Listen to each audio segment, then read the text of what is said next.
Hello everyone, welcome to Keen Ear, and as there's quite a lot to get through in this video, and as especially really I couldn't for the life of me come up with even so much as a half decent introduction, we're just going to jump straight to the records and get the ball rolling on my favourite and of course least favourite Red Hot Chili Peppers albums. I'm going to start at the very bottom and we're going to work our way to the tippy top of my all-time favourites. And my least favourite is coincidentally so happens to be the very first Red Hot Chili Peppers album, which is this self-titled effort from 1984.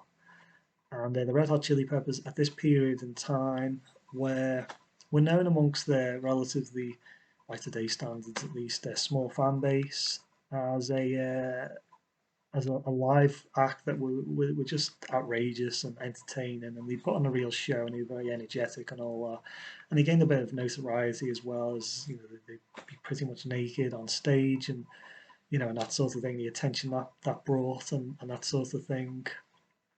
And whatever they tried, it seemed to work because they got the attention of EMI, and EMI asked them to make an album. This is obviously the end product really, and it just goes to show, if anything, that their tactics worked. It got them in the recording studio. It was something that many acts would give their right arm to do. But the Chili Peppers made it. The only thing is this album's not very good, unfortunately. It kind of falls down the typical route that so many artists who are starting out as a recording artist sort of fall down, which is they try to convert the energy or the charisma or whatever it is they happen to have on stage into a disc, and it sometimes does. So obviously, sometimes it does work. I think for instance, like the Beatles' "Please Please Me." I think that's a pretty good album in terms of the energy that they bring to it and everything like that. But unfortunately, the Chili Peppers ain't the Beatles, I guess, and some would say a long way, but they didn't really do it with this album, unfortunately. And even the Chili Peppers themselves weren't too impressed with this album, even when it was relatively new.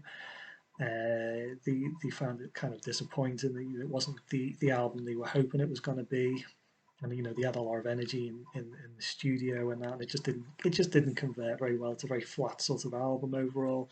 It does break the cardinal sin, this release, of not having one particularly good track on it, which is unfortunate. But it does have some decent pieces on it here and there. It has some elements of goodness on it. It's not a complete write-off or anything like that. There is some decent things about it, but I think it's just not a particularly great album. I think anybody but besides the more dedicated Red Hot Chili Peppers fan, a completionist, for instance, really need not apply to this album, unfortunately. But the only way is up, of course. I kind of give the Chili Peppers some credit in that they started at a low point and then they kind of got better and better as time went on. At least at this point in time, there's kind of nothing worse than an artist coming out with a great album or great couple of albums maybe, and then kind of getting steadily crappier and crappier as the years go on. But anyway, we'll move on now to the second album. I'm gonna, my second least favorite album from the Chili Peppers, which happens to be sort of gave her away really their second release. This is called Freaky Styley, and this was produced by a member of Funkadelic called George Clinton, and you can kind of guess the flavor this album's going to have. It's a very funky album. It's the most funky Red Hot Chili Peppers album of them all, really. And yeah, the Chili Peppers. One thing I like about them is they definitely diversified and refuse to kind of be pigeonholed into any particular music style. They weren't afraid to just try whatever and anything that kind of took the fancy. And this album it's a funk rap rock album. I think that's the best way you can kind of describe it. It's not very good though, as far as I'm concerned. It's not very good. I think it doesn't have a standout track on it. Not even one particularly great track really. It just sort of is a bit of a nothing album for me anyway. It just doesn't really ring my bell really. There's nothing on here that really stands out, just like the first album. But it's got nice touches on it, just like the first album has. it's got just got more of them really, and it's got good production, and it's got a horn section and everything like that. So it's a funky album. Well, it's just not, as far as I'm concerned, not a particularly great one. I think the Chili Peppers at this point, they really hadn't developed enough as a studio group. They were just a bunch of young guys who like partying and that kind of thing, and it kind of just comes across really on this album. It's pretty weak on the ground. It's just got a good producer behind it really, and it's got a funky sound, and that's kind of it really.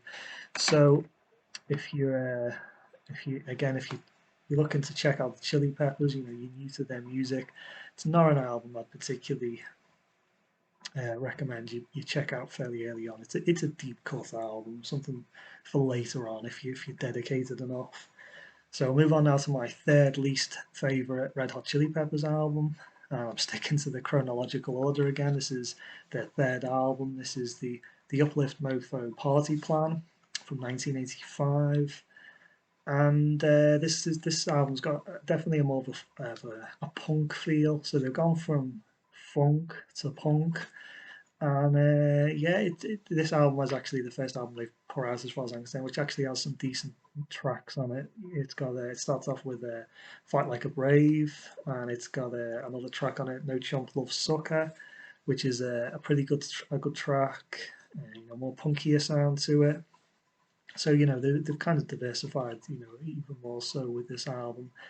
And this album overall, I'd say it's a more of a punk rap funk album. They haven't ditched the funk entirely. I don't think they ever truly ditched the funk, but it's been toned down a bit for this in favour of a more punky sound. So yeah, it's a pretty decent album, but it's still weak compared to the best material really. But it's the best of the first three without a shadow of a doubt really, as far as I'm concerned.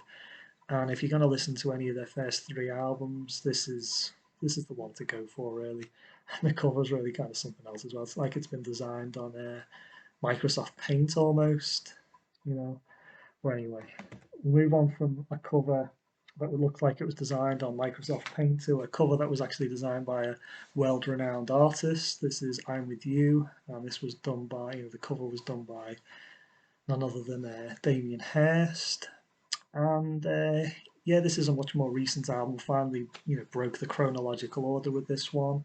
It's from 2011, and this album's just a little bit bland, I suppose. Overall, it's a quality album, though. I think it's better than anything I've shown so far by far, by a far margin.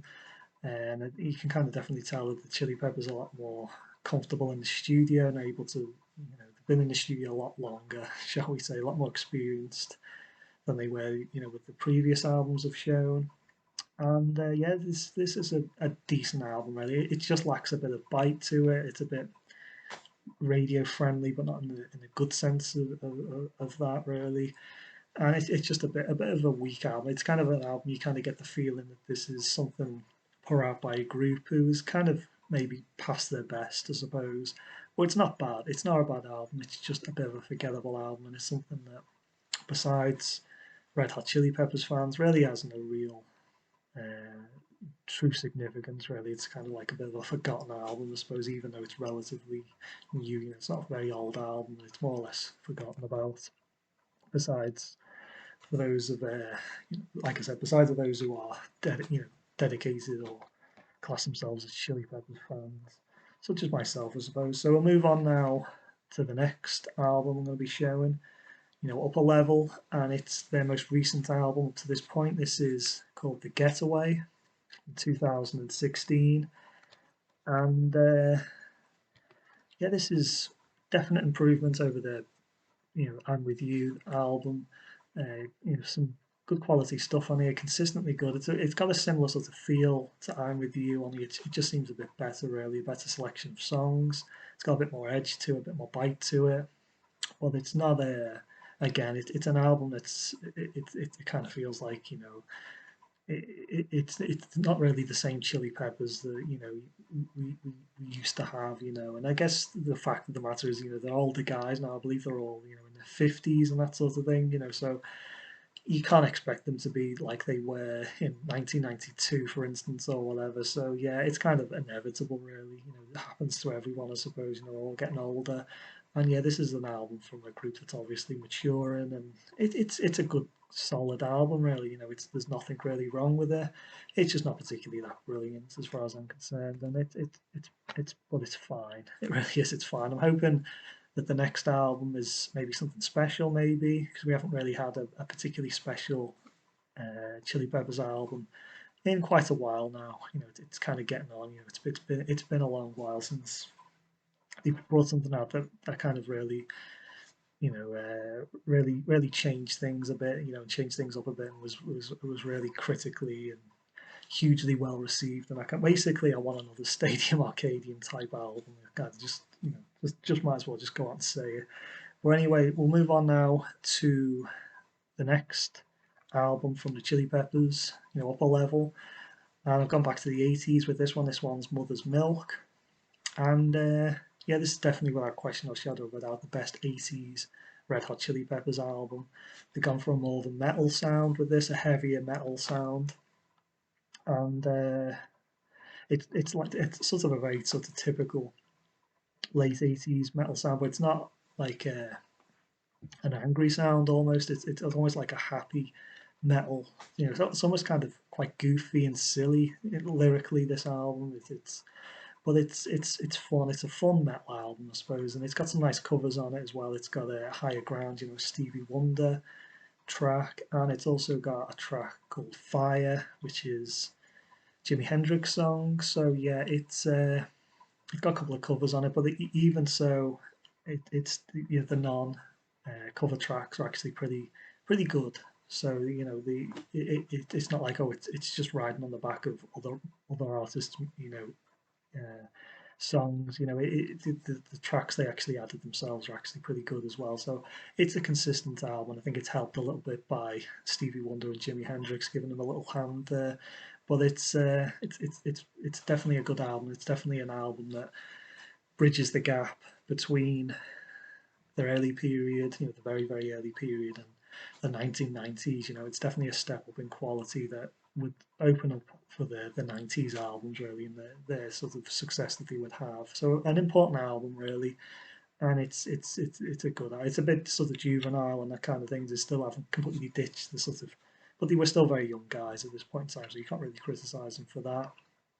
But yeah, the best of the early stuff, really, and I'd say the only 80s albums I'd really check out. That's really worth checking out for the vast majority of people, really, at this point. So we'll move on now to the next album, which is a bit of a confusing one. Some may not even consider this to be a true Chili Peppers album. Fact is, I've got a copy of it, and I think it's actually good enough to warrant talking about. If it was crap, for instance, I probably would agree. Just don't bother with it. Just move on to something else. Because it's a pretty good album, and I do own a copy of it as well. It's worth talking about. And the title of this album, it's a bit confusing. It kind of goes. I suppose that's part of the reason why maybe you don't consider it a true album, but whatever. It kind of goes under the title of "I'm With You" singles collection, or "I'm Beside You" is another way of sort of categorizing this album, calling this album. And the way this album was released is again pretty damn confusing. I guess maybe reinforces the idea that this isn't a proper album, but again, I kind of do class it as an album. In America, it was released on vinyl only, no CD release anywhere in the world with it. And it still to this day has no official CD release. And I've been thinking, Record Store Day could maybe pour out a special CD for the very first time. The way they build up vinyl records on vinyl for the first time ever. How about on CD for the first time ever? It's one of the few albums they could kind of get away with doing that. But yeah, in America, this album came out as a limited edition on, I believe it was a Black Friday release, and it's now at this point in time very difficult to get your hands on, quite pricey as well, particularly if you're outside of America. But outside of America, this album, in Europe anyway, I'm not sure about Japan and all that, but in terms of Europe, it was released even more unusually than a double vinyl LP that was limited edition and everything. It came out on these 7-inch records. Yeah, they divided the album up into 7-inch 45 records, and I'm not too sure if these were released as a collection. You can buy them in one big lot, or but they were certainly released individually, and that's how I got my hands on them. And they're all sort of numbered and that kind of thing, you know. And yeah, just very, very, very unusual. If there's anyone out there who's watching this video who is aware of another band, it's something like that. I'd imagine like a crazy 70s band would kind of do, or whatever, you know, release an album with individual records such as this, you know. And if there are any, you know, let me know about it. But as far as I'm aware, this is the only instance of of an album of taking shape in this bizarre sort of fashion, really. And you know, before and since, I'm not completely unaware of a group doing this, but it's actually quite an interesting idea to do it, you know, and divide the album up in this way. It's an idea, at least. It's thinking, you know, outside of the box to an extreme level almost. But yeah, I managed to collect all these together. I do have them all, and the feeling that I get with this album, if indeed there is an album, is that the Chili Peppers, after John Frusciante left, they decided, you know, left again. They decided they were going to do a follow-up album that was going to be as good as Stadium Arcadium. It was going to be a big epic like Stadium Arcadium, and the recorded a lot of material, and then they realised that maybe this isn't going to be such a good idea. You know, the material maybe wasn't shaping up to be quite as good as Stadium Arcadium. And if they release it as a monster album like Stadium Arcadium was, it's going to be compared. It's going to be called the crap version or whatever, the lesser version. It's going to be, you know, it's going to be too much of a comparison going on. So they decided. I don't know if this is the case, by the way. If anyone let me know, this is what I believe to be the case. What I get the feeling anyway is the case. So the record label stepped in and they got a majority of the tracks and they put them together and made I'm With You album. But the tracks they left out are these ones, and weirdly enough, I think these tracks are better. Generally speaking, maybe not on a track by track basis, but the tracks they left out are actually better than the tracks that they put in the actual album itself. So a lot of pretty damn good material on here, and this is definitely, you know, this sort of collection represents some of the best of you know, definitely a hidden gem, I suppose is the best way to put it. Definitely a hidden gem of the Red Hot Chili Peppers back catalogue, and a very, very obscure album just generally by such a big band. You know, it's such an obscure release, just the way they came out. You know, no CD release or anything like that. So yeah, a very unusual sort of release in general, really. And the idea of this is that it's almost like a jigsaw puzzle that you put together and you make like a big, you know, pattern and that sort of thing. So yeah, it's just a very unusual release. The fact that there's no CD, you know, it really is. You know, can't think of any. You know, even indie bands are on signed to any label. They have CDs out, but there's no official release of this. And if you are going to pick up these records, which I kind of don't really recommend at this point because it is a bit of a pain. I looked into it recently on eBay and that, and I got no real luck finding any copies. It seems like you've kind of maybe missed the boat. Unfortunately, I was lucky. I picked these up at a local record shop. They had the whole lot, and eventually I just picked them all up on a week by week basis. I just built them up, and then I thought, what the hell, I'll buy them all. Well, if you're going to pick one of these up, you do find them. You just want a couple, maybe, because number 8 is a good one. It's got a This Is the Kit and Brave from Afar. I think is my pick of the whole collection, really. But there's other good ones as well. There's like a track on here called Pink as Floyd, which is obviously a Pink Floyd tribute sort of track. And yes, there's some good stuff, generally good stuff on here, and pretty interesting stuff. Way more interesting generally than this album. But anyway, I think I've spent enough time talking about this. But yeah, an undiscovered gem for a lot of people out there. And don't kind of dismiss it as well. I kind of did dismiss it. I thought, oh, it's just leftover stuff from I'm With You, which is not an album that particularly did a lot for me. So I felt like just forget about it. But I eventually started to listen to it. Well, the penny sort of dropped as I was listening to it, thinking, actually, this is pretty damn good. But you know, no CD release or anything like that. So we'll move on from that very unusual release and that long-winded section of the video. I apologise I've rambled on a bit too much, but we'll move on now to a more sort of standard album, to say the least. Anything's going to be more standard than that, though, let's face it. And we've got Californication.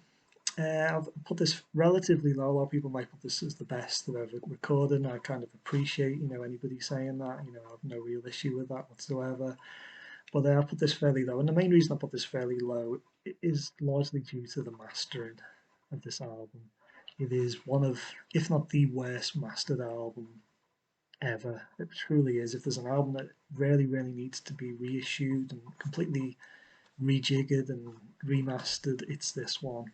It's a real shame. It is the way it is. It's very much the case of nice album, shame about the mastering. It really is. But there's some good stuff on here. It really is.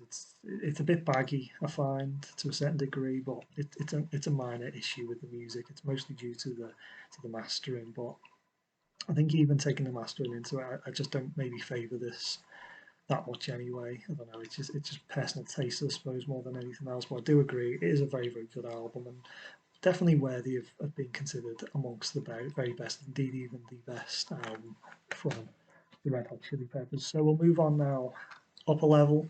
It's a bit of another controversial choice, I guess, to a certain degree. A lot of people maybe would have put this a lot lower down. This is One Hot Minute. And yeah, I really, really like this album. I truly do. The first time I listened to it, I couldn't really get into it. The first few times, actually. But then eventually I started to really enjoy it.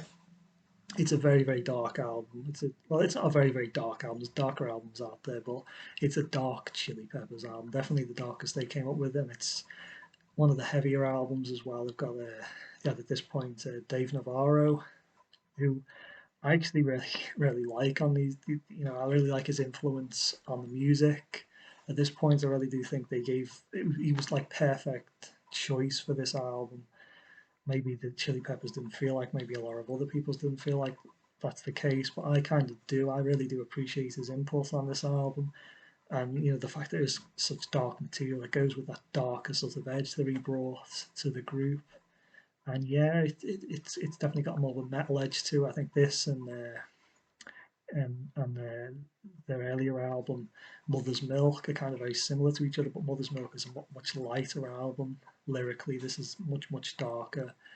And yeah, it's a pretty low point for Anthony. I believe at this point he was really in a bad way with the drugs. So the drugs were really taking over, and he was in a very bad place, and he was struggling to get to the studio and that kind of thing. And it was a bad point. It could have really spelled the end of not only the Chili Peppers, but Anthony's life. Because he really was essentially a drug addict at this point.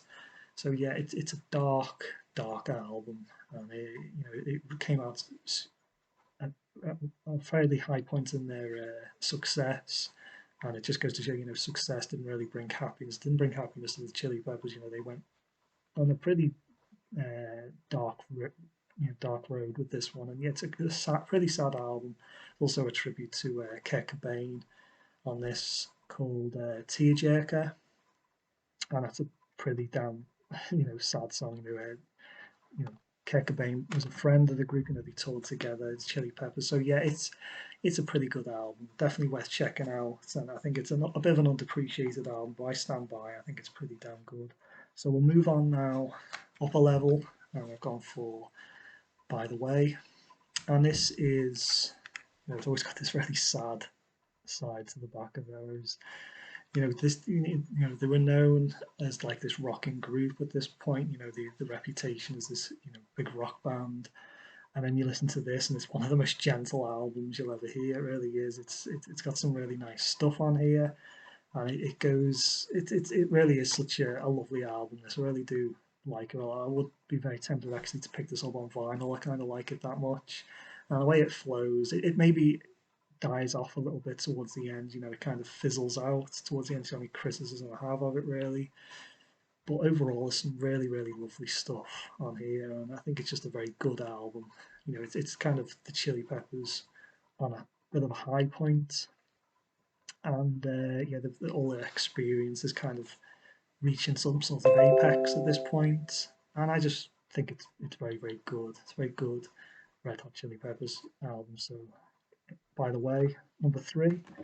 So we'll go on now to my second most favourite Red Hot Chili Peppers album. I've gone for Stadium Arcadium.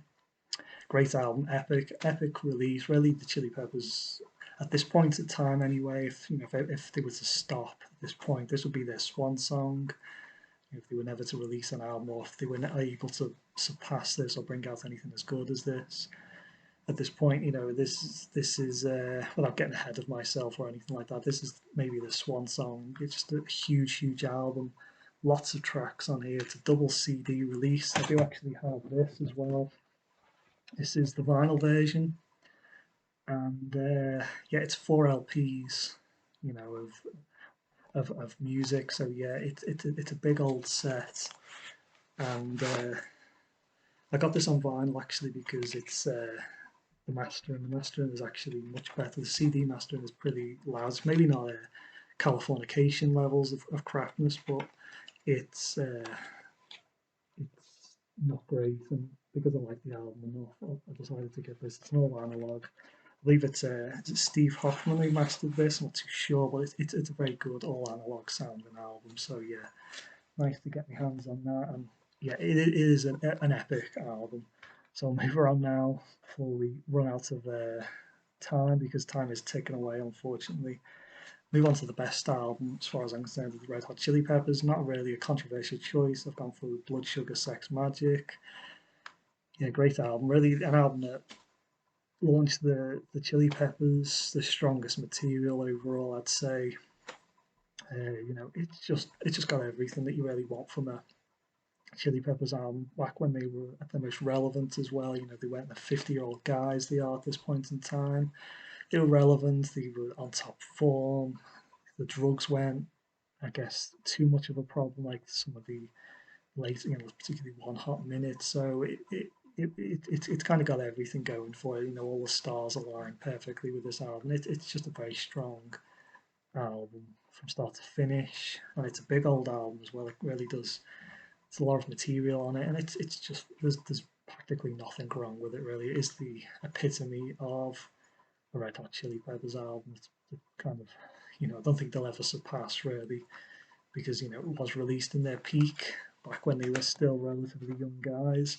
So before we wrap this up, that's it. That's my top choice. I've just got a few bonus records here I want to show. I've got this. This is the Chili Peppers live in Hyde Park, and this is a pretty good album. It came out. When did this one come out? 2004. The audio is not great. It's very compressed, but it's still, it's a live album, so you're not going to get the best of the best anyway. But it's a good live gig, and some good versions of some of your more favourite Chili Pepper songs. I've also got this. This is greatest hits. I kind of got this years ago before I got all their albums. But if you just want the hits, this is not too bad. Although it's a strange sort of compilation, really. There's some tracks that maybe should be included in this. There aren't. And I kind of think it's not necessarily what I would pick for the greatest hit selection, but it is what it is anyway. And finally, I want to show this. It's not a Chili Peppers album, but it does have a Chili Peppers song on it. It's a Search and Destroy, an Iggy Pop track, and it's exclusive. The reason I'm showing it's exclusive to this. At least I believe it is. I don't believe it's on any of the Chili Peppers studio albums. Maybe it got released as a single. I'm not too sure, but it appears on here. And I think they recorded it for this compilation. Maybe I got that wrong, but anyway, it's on here. And that's actually quite a fun album if you like Beavis and Butthead. But anyway, that's it for this video. We managed to get there in the end. They don't have a huge amount of albums considering they've been going since the mid '80s, but they got enough for me to make a 30-minute video about talking about them. But yeah, that's it for the Chili Peppers. Thanks for watching, guys. And yeah, the Chili Peppers are a group that I definitely like. I've liked them since the '80s. And not the '80s, sorry. I wish I liked them since the '80s. I liked them since the '90s, and I kind of grew up listening to them. I guess it was just formative years, really. Listening to them and kind of grew up and stuck with me. And they do bring kind of quite a lot of comfort to me. It's kind of like a pair of worn-out shoes that you don't want to throw away because they are so comfortable. That's kind of what it's like listening to the Chili Peppers, really. I like the variety, and I kind of look forward to what they're going to come up with next. And I do actually really want to see them live. I've never seen them live before, even I've got all their albums. And yeah, I think I kind of want to see them before they kind of get into their 60s. So yeah, next time they tour in the UK, definitely going to go and see them. So that's it for this video. Thanks for watching, guys. And yeah, let me know what your favourites are. Let me know of any mistakes I've made. I'm sure probably somebody will. Any sort of information, anything that's going on, anything, anything at all, just let me know in the comments, and pick your favourites out and all that sort of thing. So thanks for watching, everyone, and goodbye.